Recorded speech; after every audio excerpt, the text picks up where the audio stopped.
Bonjour et bienvenue au Café du Coin. Si vous nous voyez aujourd'hui, on est mercredi et Et non, pas d'interview cette semaine. L'interview de la semaine dernière est encore en montage. Ça prend plus de temps que prévu, mais ce n'est pas grave. On va faire une émission spéciale sur les news croustillantes qu'on a eues sur ces derniers jours. La première, ce sera, alors non pas Ripple cette fois-ci, parce que la dernière fois, sur l'actu de la semaine, on a parlé de Ripple, des informations qui étaient assez folles. Cette fois-ci, on va parler de XRP. XRP qui nous a fait une belle surprise. Juste avant de continuer sur XRP, on va parler de la fin du sommaire qui concernera BlackRock, qui nous fait une annonce assez folle, qui tire sur les stablecoins.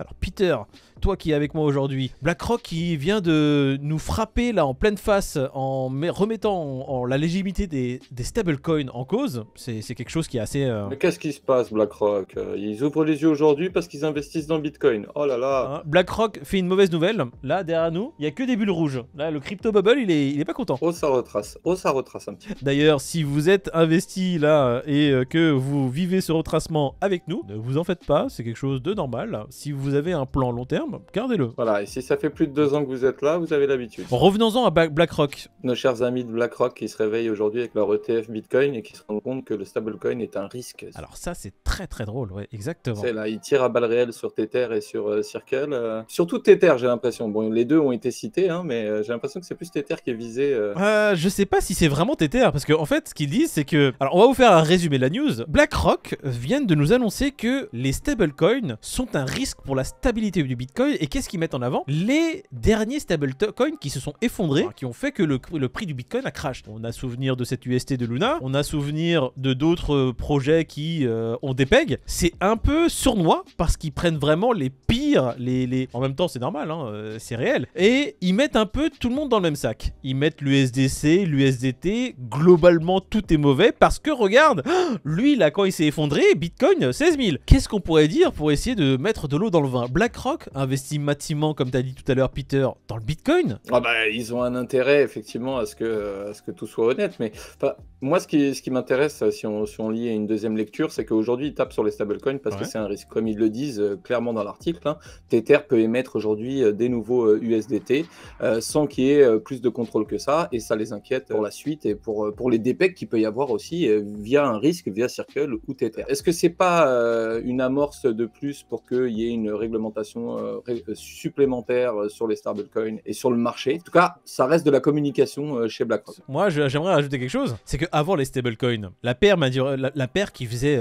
Qui faisait foi. C'était Bitcoin. Et du coup, si les stablecoins disparaissent, qu'est-ce qui va en bénéficier? Bitcoin? Bah, sûrement peut-être Bitcoin aujourd'hui. Bah, c'est des entreprises à la tête des stablecoins. Une fois de plus, il faut se mettre dans le mood. Hein. Tether est une entreprise, Circle est une entreprise, et donc tout peut se passer. Donc il y a un vrai risque. Et ce qui est drôle, c'est que vu qu'ils investissent maintenant massivement dans le Bitcoin, si les stablecoins commencent à perdre leur hégémonie, qu'est-ce qui va gagner au final? C'est BlackRock. Donc BlackRock, j'ai l'impression que là, ils sont en train de se mettre en place pour dire, tiens les gars, stablecoins, il faudrait que ça disparaisse pour que les bitcoins dans lesquels on a investi, on se fasse encore plus d'argent avec. Bon, en tout cas, c'est de la communication de BlackRock qui sont pas les derniers lapins à être nés. Donc tout ce qu'ils disent et tout ce qui sort de leur bouche, c'est largement réfléchi et prémédité. Tout ça, c'est affaire de communication, et on n'a pas attendu BlackRock pour savoir qu'il y avait un risque sur les stablecoins, effectivement. On va arriver sur Ripple. Ripple, notre cher Ripple. Non, c'est même plus Ripple comme on l'a dit tout à l'heure, c'est XRP cette fois-ci. XRP qui nous a fait une petite surprise. Ouais, bah écoute, j'ai l'impression que BlackRock là, ils sont en train de mettre leurs doigts partout. Ça pourrait être la question de la semaine, ça. C'est dès que BlackRock parle d'ETF, vous vous sentez... Ouais, ça, tiens, vas-y, on va faire une question...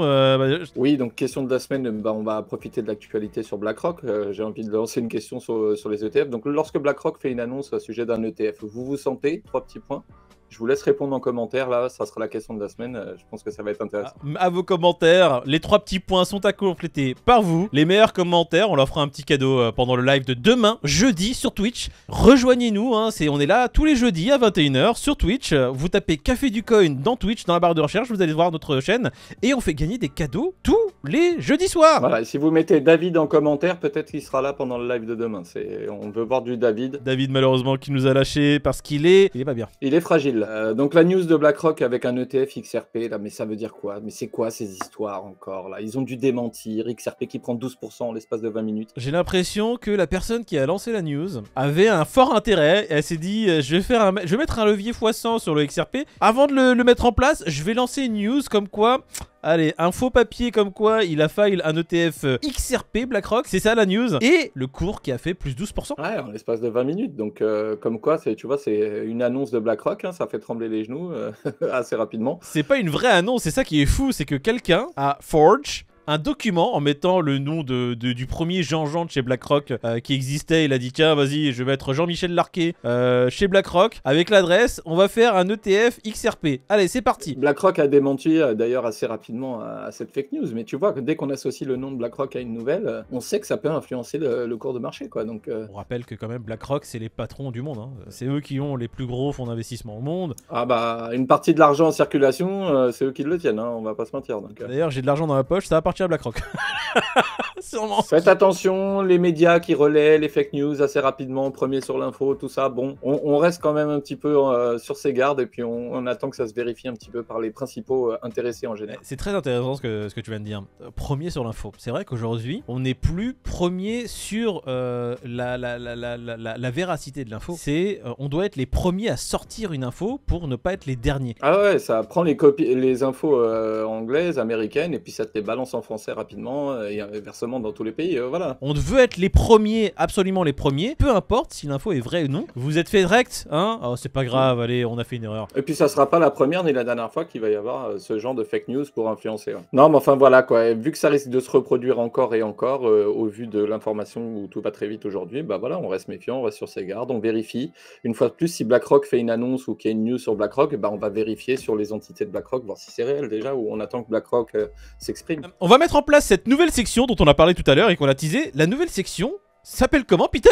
L'abruti de la semaine? L'idiot de la semaine, l'abruti, le guignol. On va en parler tout de suite de ce guignol, champion du monde, hein. Là, franchement, je lui donne la médaille d'or. On a cherché dans tous les idiots de la semaine. Alors, il y en a beaucoup, hein. Franchement, on peut faire cette section tout le long de l'année pendant les 5 années prochaines. Et à la fin de l'année, on peut même faire un palmarès avec une émission spéciale en élisant le plus bel abruti d'or. On va faire un leaderboard de l'idiot de la semaine. Vous allez nous dire ce que vous en pensez de cet idiot-là. Je vais mettre un tweet devant vos yeux, il est incroyable. Je vais vous expliquer, pendant que vous aurez le titre sous les yeux, ce qu'il se passe. Et vous allez nous dire ce que vous en pensez dans les commentaires. Alors, on a affaire à un mec qui s'appelle Thiago. Thiago qui dit « J'ai envoyé ma candidature au podcast sans permission de Yomi et Oussama ». Il parle évidemment de Yomi Denzel et Oussama Hamar. Deux personnalités du web, qu'elles soient appréciées ou non, ça ce n'est pas notre problème. Donc bref, il fait sa petite lettre de motivation pour passer dans leur podcast pour gagner en visibilité. Parce que c'est vrai qu'ils font des millions de vues. Et il dit quoi? J'ai généré 150 000 € pour mes clients à 16 ans. Très bien, hein. 500 000 € en lançant ma crypto, etc. Alors, on s'arrête tout de suite là. 500 000 € en lançant ma crypto. Donc, évidemment, l'écosystème s'est posé la question. Mais quelle crypto, Jean-Jean? Il nous a parlé d'une crypto qui s'appelait, évidemment, parce qu'il a effacé les commentaires, on a fait des screens, Goldmine. Goldmine qui était un rug pool.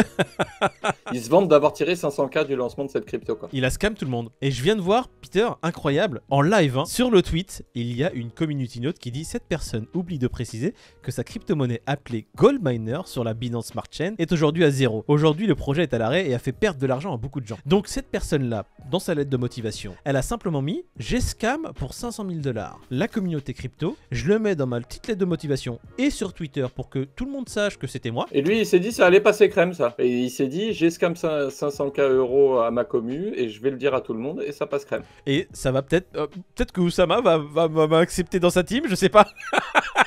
En tant qu'abruti, je lui mets une note de 8 sur 10 là. Franchement, je passe la barre des 7. On n'a pas le droit de mettre 7 dans la note quand on met sur 10. C'est soit 6 sur 10, soit 8 sur 10. Ah, je lui mets 8, hein. Franchement, je vois pas comment... Enfin, ça va être très dur à détrôner, ça. Ah bah écoute, 8,5 sur 10, ça sera la note de moi, toi 8 sur 10. On est à une moyenne pour l'instant de 8,25 sur 10. Mettez la note que vous lui donnez sur l'abruitomètre qui va apparaître sur l'écran, si on en a un. Et nous ferons, pareil, hein, une moyenne à la fin de la semaine, sur la vidéo de vendredi, pour voir quelle note cet abruti reçoit. Hein, c'est pas mal. On va terminer sur ce beau crypto bubble là derrière nous. Ouh là là, mais dites-moi, mais c'est tout rouge. C'est tout rouge, c'est magnifique.